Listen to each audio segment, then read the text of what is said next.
अस्सलाम वालेकुम व्यूवर्स, मेरी वीडियोस पसंद आती हैं तो चैनल को सब्सक्राइब करना और वीडियोस को लाइक करना ना भूलें।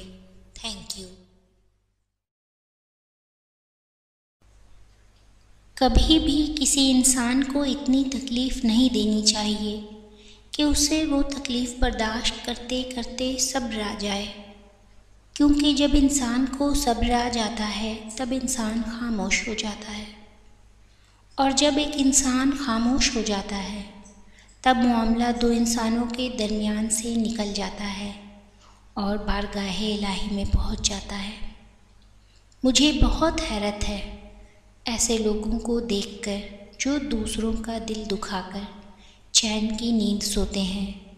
ऐसे लोग दुनिया से बचकर तो निकल जाते हैं, लेकिन क्या कभी सोचा है कि ऐसे लोग रोज़ महशर खुदा के सामने किस मुंह से जाएंगे?